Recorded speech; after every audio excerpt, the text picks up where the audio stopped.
નમસ્કાર વિદ્યાર્થી મિત્રો, કેમ છો? મજામાં છો? અને આજે અમારી ટીમનો એટલે કે ટીમ નંબર 2 નો આજે ત્રીજો દિવસ છે અને ત્રીજા દિવસે અમે આવી ગયા છીએ ગોવિંદપુરા કંપા, મોડાસા પાસેનું એક નાનકડું એવું ગામ છે અને ત્યાં અમારો એક વિદ્યાર્થી ભવ્યકુમાર પટેલ કે જેઓએ ધોરણ 10ની બોર્ડની પરીક્ષામાં ટોપ કર્યું છે, 99.90 PR લાવ્યા છે ભાઈ, અને ખતરનાક તૈયારી કરી છે. ત્યારે ખતરનાક રિઝલ્ટ આવ્યું છે.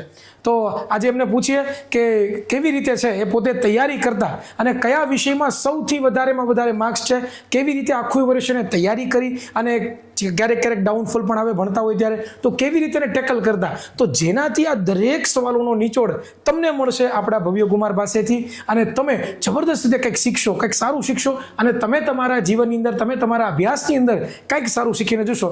તો ભવ્ય બેટા, પહેલો મારો સવાલ એ છે કે સૌથી વધારે કયા વિષયમાં માર્ક્સ છે? મારે સર વિજ્ઞાનમાં 100 છે અને સંસ્કૃતમાં પણ 100 માર્ક છે. એટલે બે વિષયમાં એણે છે એ અવ્વલ નંબરનું કાર્ય કર્યું છે. મેં તમને એના PR તો કીધા 99.90 PR, અને એમાં પણ પાછી સોનામાં સુગંધ ભળે પ્રમાણે કહીએ ને તો વિજ્ઞાનની અંદર 100માંથી 100. એટલે મારા માટે બહુ ગર્વની વાત છે. શાબાશ હિરેન સર, બરોબર એવું કહી શકાય. અને બીજું છે સંસ્કૃત, એમાં પણ 100માંથી 100 આવ્યા છે. બે દીકરા, ગણિતમાં કેટલા માર્ક્સ છે તારે? ગણિતમાં સ્ટાન્ડર્ડ મેથ્સ હતું મારું અને 98 માર્ક છે. 98 માર્ક્સ છે. સમાજમાં? સમાજમાં પણ 98 માર્ક. 98 માર્ક્સ છે. પછી ગુજરાતીમાં? ગુજરાતીમાં 92. ઇંગ્લિશમાં?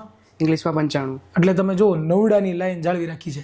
એટલે આ એટલા માટે એક મેં પૂછ્યા કે તમને ખબર પડે કે તમે જેનું ઇન્ટરવ્યૂ જોઈ રહ્યા છો ને એ કોઈ સામાન્ય બાળક છે નહીં, જેણે ડે 1 થી પ્રિપેરેશન કરી છે અને જબરદસ્ત મહેનત કરીને આ પરિણામ લેવા છે. એટલે આજે તમને જે ટિપ્સ મળવાની છે, આજે તમને જે છે એ શું કહેવાય કે મોટિવેશન મળવાનું છે કે કેવી રીતે તૈયારી કરતા. તો દીકરા, મને તારું સર્વપ્રથમ તો ડે 1 થી લઈ અને પરીક્ષા આવી ત્યાં સુધી તું કેવી રીતે મહેનત કરતો એના વિશે મને થોડીક માહિતી આપ અમારા બાળકોને. મારી સ્કૂલ જ વધારે હતી અને પછી ઘરે આવીને સેલ્ફ સ્ટડી તો હતી જ, અને ટ્યુશન કશું જ નહોતું મારું. ખાલી વિદ્યાકુલમાંથી જ ભણતો હતો અને મારા 97% આવ્યા છે અને એને લીધે બરોબર ને, આ ઉત્સાહ એટલો બધો છે ને કે બોલાતું નથી એમ. કે હું વાત કરવી કે સવારમાં સ્કૂલે જાય, બરોબર, ડે સ્કૂલમાં હતા અને પછી કે ટ્યુશન નહોતું, ટ્યુશન હતું પણ ઓનલાઈન, અને એ પણ વિદ્યાકુલમાં. દીકરા, ટોપર બેચમાં તું જોડાયેલો હતો? ટોપર બેચમાં. તો આ આખું વર્ષ અમારી સાથે ટોપર બેચમાં દરેક લેક્ચર જોયા બેટા? દરેક લેક્ચર. રેકોર્ડિંગ લેક્ચર જોતો કે ન જોતો? રેકોર્ડિંગ ક્યારેક મિસ થઈ ગયો હોય તો જોઈ લેવાનું. ઓકે. બીજા કયા વિદ્યાકુલના ફીચરો તું યુઝ કરતો બેટા? વિદ્યાકુલનું પેલું AI નું ફીચર છે એ પણ બહુ સારું છે, અને વચ્ચે પેલા DPP અને DPP સોલ્યુશન બેસ્ટ ફીચર છે. ઓકે. તો તારો જ્યારે રિઝલ્ટ આવ્યું બેટા, હવે મારો સવાલ થોડોક ચેન્જ કરવો છે કે જ્યારે તારું રિઝલ્ટ આવ્યું ત્યારે માતા પિતાનો અને તારો શું પ્રતિભાવ હતો ફર્સ્ટ ટાઈમ જ્યારે જોયું ત્યારે? એટલે રિઝલ્ટ એટલે એક બાજુ લાઈવ સ્ટ્રીમ ચાલુ હતી વિદ્યાકુલની અને બીજી બાજુ મેં ખોલી રાખ્યું હતું વેબસાઇટ. એટલે એટલામાં પાર્સરે ત્યાંથી દબાવ્યું અને ખુલી ગયું. મેં કીધું મારામાં નથી ખુલ્યું, તો મેં ફરી પાછું બેક કરીને ફરી અંદર ગયો, એટલે ખુલી ગયું. અને પછી એમાં નંબર નાખ્યો અને બેન મારી બાજુમાં બેઠી હતી, તો એમને કીધું કે મેં કીધું કે 99.90 PR, તો એકદમથી બધા ખુશ થઈ ગયા આજુબાજુના. મમ્મી પપ્પાનો શું પ્રતિભાવ હતો? મમ્મી પપ્પા કે બહુ જ સારું કર્યું, મહેનત ફળી, સફળ થઈ ગમે તેમ. એટલે ભાઈ મહેનત કરી છે ત્યારે થયું છે. દીકરા, હા, એ તો હમણાં બોલશે જ ને સર. પોતે ટીચર છે, બરોબર, અને પોતે શિક્ષક છે અને શિક્ષકની ઘરે શિક્ષક આવ્યા છે. એટલે અમારા માટે તો બહુ ગર્વની લાગણી કહેવાય કે ટીચરના દીકરાઓ આજે આટલું સરસ રિઝલ્ટ લાવી શક્યા છે, બરોબર, અને બહુ સરસ મજાનું પરિણામ લાવ્યા છે. દીકરા, તારે સંસ્કૃતમાં અને વિજ્ઞાનમાં 100માંથી 100 છે, તો એમાં કેવી રીતે તું તૈયારી કરતો થ્રુ આઉટ આખું વર્ષ, એ મને જણાવ. વિજ્ઞાનમાં પહેલાં તો ચોપડી ફર્સ્ટ પ્રાયોરિટી હતી મારી, અને પછી હું પોતે એક નોટ્સ બનાવતો હતો મારી, અને નોટ્સમાંથી જ વાંચતો હતો. એવું કશું મારું મટીરિયલ હું નહોતો યુઝ કરતો, બધું માં નોટ્સમાંથી જ વાંચતો હતો. એટલે તમે જોયું કે આ એક નવો જવાબ મળ્યો, બરોબર ને, કે ટોપર આવી રીતે પણ તૈયારી કરી શકે છે કે વિજ્ઞાનમાં પહેલાં કન્સેપ્ટ ક્લિયર કરો, પ્રોપર સમજો શું કહેવા માંગે છે, અને પછી એક પોતાની નોટ બનાવો, જેને આપણે ક્લાસ નોટ્સ કહીએ છીએ, અથવા તો તમે એને સેલ્ફ નોટ પણ કહી શકો છો, કે જેમાં તમે તમારી રીતે લખો અને પછી એને તૈયાર કરો, એટલે 100% રિઝલ્ટ મળે. દીકરા, સંસ્કૃતમાં કેવી તૈયારી તારી 100માંથી 100 લેવાય એના માટે? સંસ્કૃતમાં પહેલાં ચોપડી અને અનુવાદ કરી નાખ્યો હતો પહેલાં તો મોટે, અને પછી ગ્રામરમાં આપણે સરે કરાવ્યું હતું ગ્રામર, એ કમ્પ્લીટ કરી નાખ્યું હતું. ઓકે. હવે દીકરા જો આ તમારે શીખવાનું છે કે ભાઈ કઈ રીતે તૈયારી કરીને 100માંથી 100 લેવી શકાય. ઓલ ઓવર મારે જાણવું હોય કે દરેક વિષયમાં કેવી તૈયારી કરતો. સંસ્કૃત ને વિજ્ઞાન તો તે કહી દીધું, બાકી બધા વિષયમાં મને જણાવો ને દીકરા. ગણિતમાં પૂરેપૂરા એમસીક્યુ માર્ક ના કપાય એના માટે હું પૂરેપૂરું મહેનત એના પાછળ વધારે કરતો હતો અને ચોપડી મેં લગભગ 7 થી 8 વખત આખી કરી નાખી હતી. અને કઈ રીતે કરતો મને હજી જરાક જણાવ ને. એટલે પહેલાં તો ક્લાસમાં કરાવે એ તો કરવાનું જ, અને પછી જાતે દાખલા ગણવાના. ઓકે, દાખલો ગણતો કે દાખલા વાંચતો? ના ગણતો. સમજો જો ક્લેરિફિકેશન, આપણે હજી ભૂલ કરીએ છીએ દીકરાઓ કે ગણિતના પેપર હોય ત્યાં આપણને આવડતું હોય એટલે કોન્ફિડન્ટ આપણે ફટાફટ પાના ફેરવે, આ તો આવડે દાખલો, આ તો આવડે. પણ જ્યારે તમે પ્રેક્ટિસ ન કરી હોય, રફ વર્કમાં દાખલા ન ગણ્યા હોય, એટલે ક્યારે પણ તમે ગમે એટલી મહેનત કરો તમને ક્યારેય પણ આવડે નહીં. એટલે પ્રેક્ટિસ કરવી. અને બીજું હું કીધું, ચોપડી કેટલી વખત દીકરા તે કરી? 7 થી 8. સાંભળજો, 7 થી 8 વખત આખી ચોપડી, દરેક દાખલાઓ, દરેક સ્વાધ્યાયના દાખલાઓ, દરેક ઉદાહરણના દાખલાઓ સોલ્વ કર્યા છે. ત્યારે સ્ટાન્ડર્ડ મેથ્સની અંદર 98 માર્ક્સ બધે પ્રાપ્ત કર્યા છે. પછી દીકરા બીજા વિષયમાં ગુજરાતીમાં ને તો લખીને જ કરવું પડે, લખ્યા વગર તો કશું થવાનું જ નથી, ભાષાકીય વિષય છે એટલે. જો મેં શું કીધું કે આમ જોવા જઈએ તો સંસ્કૃત છે, વિજ્ઞાન છે, સમાજ છે અને આ ગુજરાતી છે, આ 4 વિષયો થિયરિટિકલ વિષય કહેવાય. અને થિયરિટિકલ વિષયની અંદર તમે ઘણી વખત વિચારતા હોય કે આમાં ખાલી વાંચી લઈએ અને યાદ રાખી લઈએ તો ચાલે એમ, પણ દીકરાઓ એમાં પણ લખવું જરૂરી છે. હું તમને એમ નથી કહેતો સવાલના બધા લાંબા જવાબો લખો, પણ શોર્ટ અમુક જે આઈએમપી મુદ્દાઓ હોય એ મુદ્દાઓ તમે લખો તો તમને જરૂરથી બેનિફિટ ફાયદો થાય. આજે મારો છેલ્લો દીકરા સવાલ, પછી સ્વીડી સર કે ધામેલિયા સર તને સવાલ પૂછે કે આખું વસ્તુ તૈયારી કરતો તો એમાં બધા દિવસો કે સરખા હોય નહીં. ક્યારેક આમ સારા માર્ક્સ આવે તો આમ ઉત્સાહ આવી જાય, પણ ક્યારેક ડાઉનફોલ આવે, ક્યારેક વાંચવાની ઈચ્છા ન થાય, ક્યારેક કંટ્રોલ આવે. તો ત્યારે તું શું કરતો ને ત્યારે તું કેવો મનમાં વિચાર રાખતો કે જેનાથી તને મોટિવેશન મળતું કામ કરવાનું? એટલે પહેલેથી ગોલ તો એવો જ હતો કે જો લાવો છે તો પહેલો નંબર લાવો છે, બાકી એનાથી નીચે તો લાવો જ નથી. કારણ કે જેટલા જુએ તો પહેલા નંબરને જ વધારે પ્રાયોરિટી આપે, એને પછીના નંબર કોઈ જોતું જ નથી. એટલે ભાઈ મારા સ્કૂલમાં પહેલો નંબર આવે છે. આ બહુ ડીપ ગહન ચર્ચા થઈ ગઈ, બરોબર ને? શું કીધું એણે એ બહુ સમજવા જેવી વસ્તુ છે કે જેમ આપણને બધાને ખબર છે કે તમને પૂછવામાં ચંદ્ર ઉપર પહેલો પગ કોણે મૂક્યો તો તરત બધાને ખબર હશે નીલ આર્મસ્ટ્રોંગ, પણ બીજો પગ કોણે મૂક્યો એની પછી ચંદ્ર ઉપર કેટલા લોકો ગયા એ કોઈને જ ખબર. એટલે આ માઇન્ડસેટથી કામ કર્યું છે કે લોકો ત્યારે જ મને યાદ રાખશે, મારી સફળતાને ત્યારે જ યાદ રાખશે કે જ્યારે હું પહેલા સ્થાને હશું, બરાબર? એટલે નંબર ભલે 1, 2, 3 હોય, પણ પહેલો નંબર આવે તો જ લોકો યાદ રાખે, બીજા ત્રીજાને કોઈ પૂછતું નથી. એટલે એવી એને પ્રયત્ન કર્યો છે અને એ પ્રમાણે કામ કર્યું છે. અને આજે પોતે અવ્વલ આવ્યો છે, પોતાની સ્કૂલની અંદર પણ પોતે અવ્વલ છે અને જબરદસ્ત રિઝલ્ટ પ્રાપ્ત કર્યું છે. Jamie sir. યસ, હું 11-12માં એકાઉન્ટ લઉં છું. અમારે બાળકોને એવું હોય કે એક વખત દાખલો ગણી લીધો ને પછી બીજી વખત દાખલો આવડે ને તો એ ખાલી જોઈ જાય. તે 7 વખત ચોપડી કરી છે તો એક વખત આખી પ્રેક્ટિસ કરી નાખી, પછી બીજી વખત પ્રેક્ટિસ કરી કે ખાલી વાંચી ગયો કે જોઈ ગયો? ના, એટલે ઘણા દાખલા બધા ગણ્યા, 7 વખત ગણ્યા. અચ્છા, જોયું ને? દાખલા ગણવાથી પ્રેક્ટિસ કરવાથી પહેલા દાખલામાં તમારે 15 મિનિટ થાય તો એને દાખલો ફરી વખત તમે ગણો તો તમારે 10 મિનિટ થશે. રેડી? એટલે આ ધ્યાન રાખવાનું છે કે દાખલો આવડતો હોય કે ન આવડતો હોય, ગણવાનો પહેલાં કરતાં બીજા દાખલો એનો એ જે ગણો ને એમાં સમય ઓછો લાગે. રેડી? અને 3 કલાકનું પેપર નથી હોતું, 2 કલાક ને 45 મિનિટનું જ પેપર હોય છે. રેડી? તો 100 માર્કની જો હું વાત કરું તો, અને બાકીનો જે 15 મિનિટનો સમય છે એ જરા અલગ હોય છે. બીજું કે ઘણી વખત આપણે વાંચતા હોઈએ, લખતા હોઈએ, વચ્ચે વચ્ચે કંટાળો આવે. આપણે કેમ ભણાવતી વખતે સાહેબને એમ થાય કે હવે આમ છોકરા બધા ઓલા છે તો કોમેડી કંઈક કરે.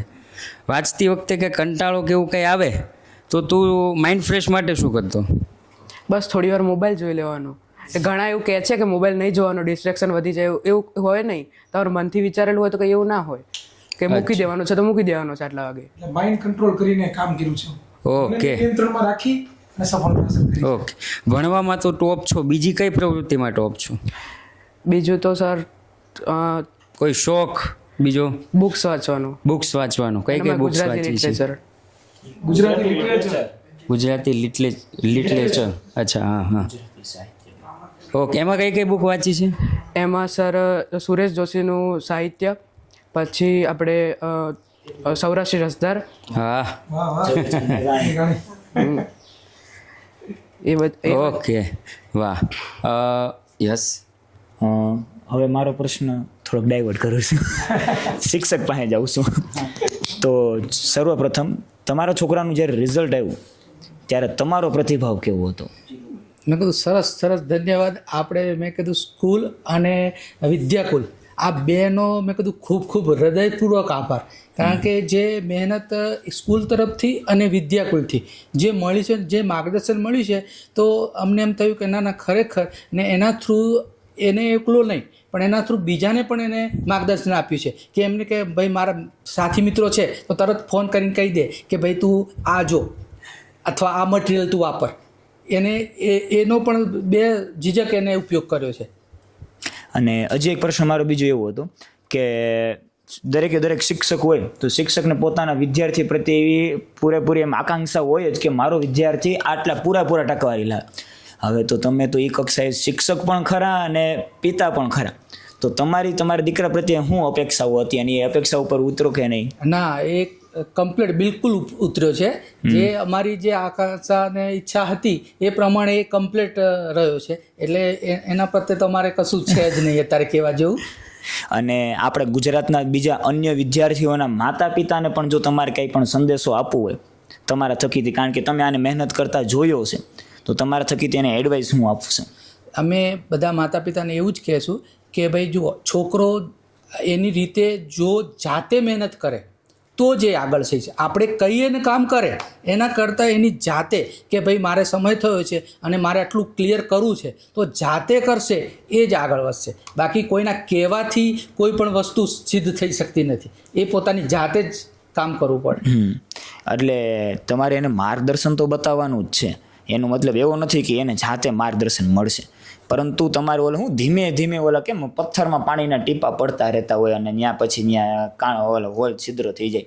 એની જેમ તમારા દીકરાને ફૂલ્લી પ્રેશરાઇઝ થઈને તમે પ્રેશર કરો કે આ કરવાનું છે તો ન થાય. ધીમે ધીમે તમે એને માર્ગદર્શન આપો તો ધીમે ધીમે એના મનમાં ક્યાંક ને ક્યાંક એ કાર્યના ફાયદા અને એ કાર્યના ગેરલાભ આ બંને વસ્તુને તમે એને સમજાવશો ને તો એ વિદ્યાર્થી ઓટોમેટિકલી સમજશે કે મારે આ કાર્ય છોડીને આ કાર્યમાં કરવું જોઈએ. કોમર્સ કે સાયન્સ પૂછી લે. હા, મારી જોતું દીકરા નેક્સ્ટ શું ગોલ છે, નેક્સ્ટ શું આગળ એક સ્ટેપ આગળ વધી ગયો છું તું, બીજા સ્ટેપ એવું શું કરવાનો વિચાર છે મને જરાક જણાવ. સાયન્સનો એક ગ્રુપ. સાયન્સનો એક ગ્રુપ એટલે સર આવજો, tata bye bye, see you. બરાબર, welcome sir, welcome. Science B group રાખવું છે? ના, એ ગ્રુપ રાખવું છે. શું કામ એ ગ્રુપ રાખવું છે? બસ મેથ્સમાં ઇન્ટરેસ્ટ છે. મેથ્સમાં ઇન્ટરેસ્ટ છે, પણ ઇન્ટરેસ્ટ લીધા પછી કંઈક તો જોશે ને. હા, એટલે ગોલ પણ એવું જ છે કે આપણે આઈઆઈટીમાં જવું છે. આઈઆઈટીમાં કઈ બ્રાન્ચ લેવી છે? આઈઆઈટીમાં CS એનો મતલબ શું થાય? Computer science. Computer science. જો સમજો કે આપણે નક્કી હોય કે મારે સાયન્સ કરવું, શું કામ તો કે મારા ફઈનો છોકરો કરે છે, મારા કાકાનો છોકરો કરે છે, અથવા તો ફલાણા ભાઈને એટલો પગાર છે ને મારા પરિવાર એટલે મારા કરવું છે. બરાબર, પણ તમે જ્યારે સાયન્સ લોશો તો શું કામ લો છો એ વિચારજો જરાક. કારણ કે સાયન્સમાં એટલા માટે કે બે સાયન્સ કરેલા માણસો છે એટલે અમને ખબર છે કે સાયન્સ ક્યારેય પણ કોક લે છે ને એટલા માટે ના લેવાય. એની ઇન્ટરેસ્ટ છે કે મારે CS કરવું છે, બરાબર ને, કોમ્પ્યુટર સાયન્સ મારે કરવું છે એટલે એમાં મને ઇન્ટરેસ્ટ છે, પ્લસ એને મેથેમેટિક્સમાં પણ ઇન્ટરેસ્ટ છે. એટલે આપણે કેમ જેમ સોનામાં કેમ સુગંધ ભળે એવી સુગંધ ભળે જ્યારે તમે આવી રીતે ડિસિઝન લો ત્યારે. એટલે તમે તમારા ગોલને નક્કી કરો તો તમારી મંજિલ, તમારે શું પસંદ કરવી, કઈ જગ્યાએ જવું, કેવી રીતે જવું એ તમને માહિતી મળે. દીકરા, હવે લાસ્ટ તારે અમારા વિદ્યાર્થીને મેસેજ આપવાનો છે. કોઈ એવી ટ્રિક્સ કે કોઈ એવી મિસ્ટેક કે જે ધોરણ 10માં આવનારો બાળક છે એને ન કરવી જોઈએ અને જો કરે તો એને ઘણા બધા બીજા ખરાબ પરિણામો જોવા મળે, એનું રિઝલ્ટ પણ ના મળે, એવા એના માટે તું શું કરી શકીશ? પહેલું તો મોબાઈલમાં ખાલી હું યુટ્યુબ જ જોતો હતો, કશું મારું ફેસબુક કે ઇન્સ્ટામાં અકાઉન્ટ જ નહોતું. ઓકે, એટલે એનાથી ડિસ્ટ્રેક્શન ઘણું જ વધી જાય. પછી બીજો એક સંદેશ એવો છે કે ભણવું હોય ને તો રોજનું રોજ કરી નાખવાનું. એવું નહીં કે પછી આજનું કાલે કરીશું, પરમ દિવસ કરીશું, કાલ ક્યારે આવતી જ નથી. હવે તમે જુઓ, આપણે ગયા ઇન્ટરવ્યૂ પણ જો તમે જોયા હોય તમને ખબર હશે કે દરેક ટોપર પાસે બે વસ્તુ કોમન જે શીખવા મળી. શું? રોજનું કામ રોજ કરવું, બરાબર ને, આજનું કામ આજે, બરાબર ને, કાલનું કામ કાલે, પરમદીનું કામ પરમ દિવસે. એવું નહીં કે આજનું કામ પરમ દિવસે, પરમ દિવસનું કામ આવશે તો કંઈ ખબર નહીં ક્યારે થશે. એવી રીતે કરશો તો ભેગું થવાનું નથી. અને બીજી વસ્તુ, મેં એક વસ્તુ તમે ઇન્ટરવ્યૂ નોટિસ કર્યું ન કર્યું પણ મેં નોટિસ કર્યું કે આ ભાઈએ પોતાના માઇન્ડને કંટ્રોલ કર્યો હતો. માઇન્ડને કંટ્રોલ કરીને આપણે કેમ ગણું મોબાઈલ ડિસ્ટ્રેક્શન છે ને, મોબાઈલ ડિસ્ટ્રેક્શન નથી ભાઈ, આપણું મન છે ને એ મોટું ડિસ્ટ્રેક્શન છે. બરાબર, ભગવદ્ ગીતામાં કૃષ્ણ ભગવાને કીધું છે કે આપણી ઇન્દ્રિયો છે ને એ ઘોડા છે, બરાબર, અને આપણો રથ છે ને એમાં સારથી છે ને મન છે, અને રથ ઉપર જે બેઠો છે ને એ આપણે પોતે છીએ, જે આપણો સોલ જેને આપણે કે આપણી આત્મા કહીએ છીએ. તો એ આત્મા છે ને એ મનને કંટ્રોલ કરી શકે ને એ મનને કંટ્રોલ કરી મોબાઈલનો સદુપયોગ કર્યો છે. બરાબર, ઘણી વખત આ ઓનલાઈનના જમાનાની અંદર આપણે ઓનલાઈન શિક્ષણના બહાને શું કરતા હોય તો કે દુરુપયોગ કરતા હોય મોબાઈલ, પણ આ ભાઈએ એનો ઉપયોગ નથી કર્યો. યુટ્યુબ એક રાખ્યું હતું અને આપણી વિદ્યાકુલની એપ્લિકેશન રાખી હતી અને જબરદસ્ત રિઝલ્ટ હાંસલ કર્યું છે. તો ઘણી બધી શીખ જાણવા મળી. હું તમને સમરાઇઝ કરી દઉં, સારાંશ આપી દઉં. પહેલું તો માઇન્ડને કંટ્રોલ કરતા શીખો, રોજનું કામ રોજ કરતા શીખો, વિષયવાસ કેવી રીતે તૈયારી કરવી, થિયરીવાળા વિષય લખીને તૈયાર કરો, મેથેમેટિક્સના દાખલા ગણો, જેટલી વખત પુનરાવર્તન થાય એટલી વખત પુનરાવર્તન કરો. બરાબર, અને પોતાની જાત ઉપર એક વિશ્વાસ રાખો અને પોતાના માતા પિતા જે પ્રમાણે માર્ગદર્શન આપે છે, પોતાના શિક્ષકો જે માર્ગદર્શન આપે છે એનો છે એ રિસ્પેક્ટ કરો અને બધાનો સિંહ ફાળો છે એમ માનીને કામ કરો. આ આપણા આજના ઇન્ટરવ્યૂનો સારાંશ હતો. તો બસ ધેટ્સ ઇટ. બસ આજે અહીંયા સુધી જ રાખું છું. ફરી પાછા ક્યારેક નવા ઉત્સાહ સાથે, નવા વિદ્યાર્થીની સફર સાથે અને નવા વિદ્યાર્થીઓના મોટિવેશન સાથે મળીશું. ત્યાં સુધી રજા આપશો. જય હિન્દ, જય ભારત, ભારત માતા કી જય.